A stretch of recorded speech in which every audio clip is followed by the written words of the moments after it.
Bom dia, vamos a mais um estudo do livro Como Vencer as Suas Guerras pela Fé. E hoje, na aula 10, nós vamos falar O Senhor dos Exércitos. É a mensagem de hoje. Estamos na página 41.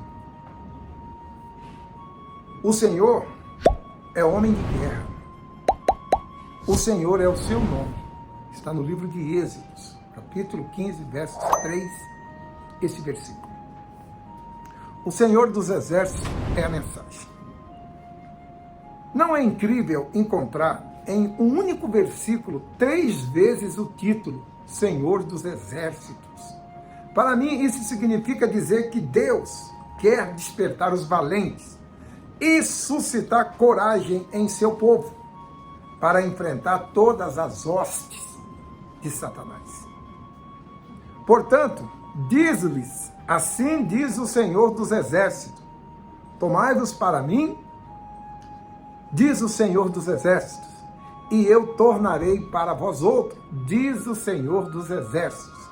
Zacarias 1:3. Você vê que 3 vezes ele afirma que ele é o Senhor dos Exércitos. Deus é o Senhor dos Exércitos de anjos no céu, exército de estrelas no firmamento, exército de homens e mulheres que lhe servem aqui na terra. O seu poder é infinito. Seus recursos são ilimitados. Portanto, não pode haver desculpas para o fracasso. A repetição de título Senhor dos Exércitos deve ser vivida em nossa mente para nos lembrar que nascemos do alto, que se serve na terra.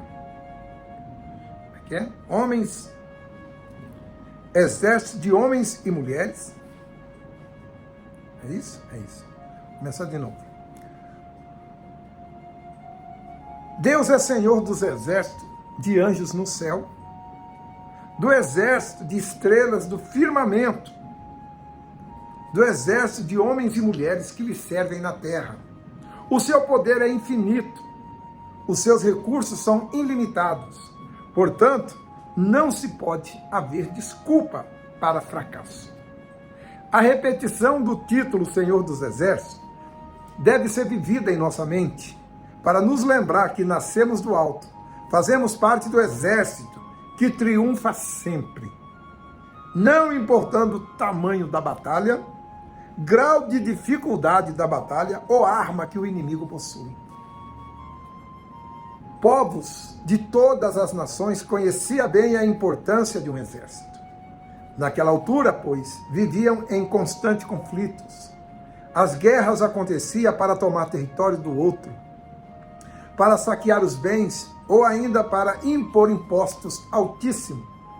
Também havia guerra por motivos religiosos, para se apoderar de recursos naturais de uma determinada região, como água, por exemplo.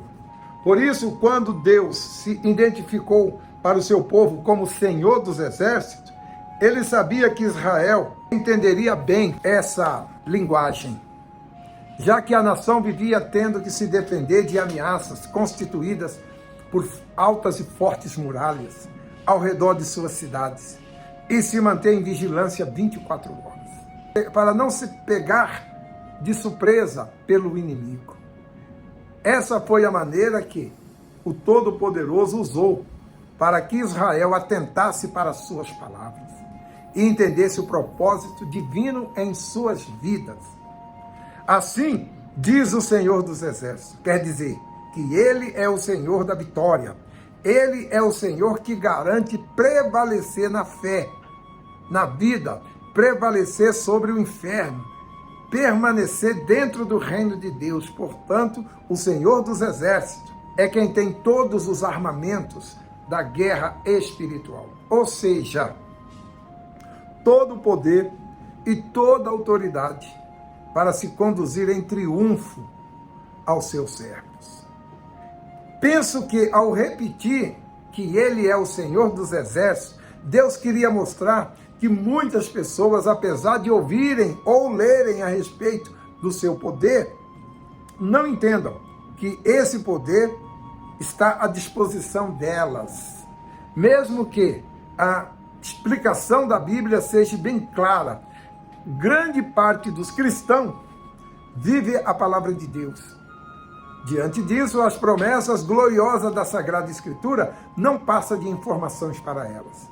Para que essas promessas se cumpram, é a razão porque muitos fracassam na vida espiritual e colecionam derrota, porque apenas têm a palavra de Deus como um livro literário, um livro de leitura. Não é, meu amigo. A palavra de Deus se cumpre. A palavra de Deus não pode retroceder e nem voltar atrás. Deus disse: passa o céu, passa a terra, mas as minhas palavras, elas não passarão sem que se cumpra. Então, o que Deus disse, o que Deus escreveu, Ele tem poder para cumprir em sua vida. O Altíssimo faz questão de frisar por 3 vezes que Ele é para que você não seja abatido ou fracassado, ou viva de uma fé fajuta, emotiva, venha finalmente se despertar e principalmente para você, quer dizer, o Senhor é o meu pastor e nada me faltará. Mas na prática, lhe falta tudo. Então você não está vivendo a palavra de Deus. Felicidade, casamento, falta dinheiro, saúde, trabalho, o pão nosso de cada dia. Tem gente que tem falta de tudo. Mas por que isso acontece? Na minha opinião, o Senhor não tem sido de fato o seu pastor. Porque se você resiste a ouvir a voz dele e obedecer a sua palavra, e por conta disso, ele não guia aos pastos verdejantes. Você conhece a Bíblia e sabe que tem que fazer, mas você não faz. Esse é um grande problema. Você é ouvinte da palavra de Deus, mas você não é praticante da palavra de Deus. Você tem que ouvir e colocar a palavra de Deus em prática na sua vida, para que então o poder de Deus possa se manifestar em você. Talvez você tenta servir o Senhor de sua maneira, porém, não há servo que sirva o seu Senhor segundo as suas próprias vontades. Porque o servo, ele foi instituído por Deus para servir e não para ser servido. Então, querido, você tem que servir a vontade de Deus, se sujeitar à vontade de Deus, e não você ser servido à sua vontade. Entendeu? A pessoa que coloca-se como servo do Senhor Jesus, por exemplo, mas tem que servi-lo do jeito dele e não do seu próprio jeito. Da mesma forma, a pessoa que serve ao diabo, ela não tem escapatória ou escolha, pois tem que servir do jeito que ele gosta. Caso contrário, o mal o castigará. Então, amiga, não tem jeito não. A gente tem que fazer a vontade de Deus. Fazer o quê?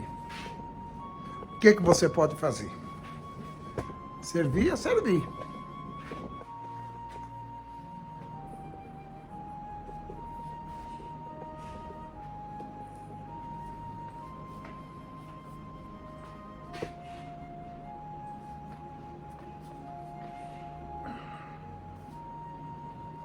Conheci uma pessoa que servia a um espírito, ou um guia, uma entidade, na bruxaria, que fora ameaçada de ter as pernas quebradas, se não fizesse determinado ritual, da forma exata como lhe foi pedido. Estranho é que a pessoa que tem medo do diabo e age sem temor nenhum para com o Eterno, o Todo-Poderoso. O motivo disso é que lhe serve a Deus com relaxamento. Por quê? O tem o Senhor como o grande rei. Porque não tem a Deus como grande rei e Senhor. Você sabia, amiga, que até o diabo está sujeito a Deus? Nós podemos acompanhar isso, sabe onde? No livro de Jó. Jó. Para o diabo tocar na vida de Jó, Ele teve que pedir permissão a Deus. Deus teve que permitir para ele tocar na vida de Jó. Então, tudo o que acontece hoje, agora, nesse momento, Deus permitiu. Porque sem a permissão dele, nem os meus cabelos ficariam brancos. A nossa roupa não envelheceria. Você pode ver isso que o povo de Israel andou no deserto 40 anos. 40 anos andando no deserto. Está lá no livro de Êxodo. A sandália dos pés deles não deformaram. Eles estavam andando em areia. Então era para as sandálias deles deformar. A sandália dos pés deles não deformaram. Por que elas não deformaram? Porque Deus não permitiu. Porque tudo tem que ter a permissão de Deus. Ele é o todo. O Todo-Poderoso. É esse o Deus que eu quero apresentar para você. É esse o Deus que nós queremos que você conheça. O Todo-Poderoso. Pode todas as coisas. O Deus onipotente, onipresente e onisciente. Onipotente pode todas as coisas. Onipresente está em todos os lugares ao mesmo tempo. E onisciente está ciente de tudo o que acontece na eternidade. Hoje, ontem, amanhã e sabe de tudo. Só Deus tem esses três poderes. O diabo não tem nenhum deles. O diabo, ele só tem força sobre aqueles que se sujeitam a ele. O dia que você disser, eu não vou mais ser assim, não vou mais fazer isso, aquele dia você venceu o diabo. E você passa a ser aquilo que você determina, porque Deus está ao seu lado. Deus está contigo, esperando você tomar essa atitude. Mas enquanto você se sujeita ao diabo, tem medo dele, ele domina você.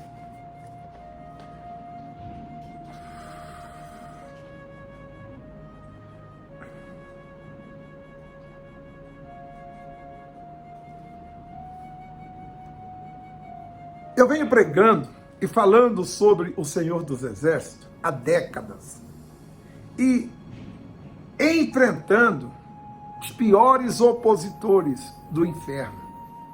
Se o Senhor dos Exércitos não estivesse comigo, você acha que eu estaria aqui? Nós já estamos há 40 anos, praticamente, pregando o Evangelho, nos levantando contra o inferno, desmascarando o diabo. Se Deus não fosse comigo, com você, você acha que você estaria aí?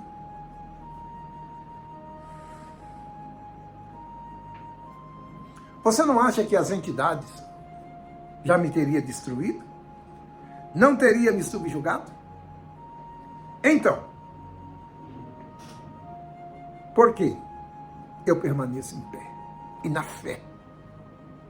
Apesar de toda a inveja, de toda a polêmica que cria em torno do meu nome, de todas as acusações, de todo o inferno, continuo aqui. Por quê? É o Senhor dos Exércitos a quem eu sirvo. E é pelo Senhor dos Exércitos que eu todos os dias desafio o engano dos deuses desse mundo. Só tem um Deus Todo-Poderoso. Só um. O resto servem ele. Faz a vontade dele, der uma ordem para o diabo tem que obedecer. Sim, senhor. Sabe por quê? Lá no livro de Filipenses está escrito assim: todo joelho dobrará e toda língua confessará que Jesus Cristo é o Senhor. Não tem outro Deus. Você está servindo, se você não está servindo a Deus, um Deus derrotado.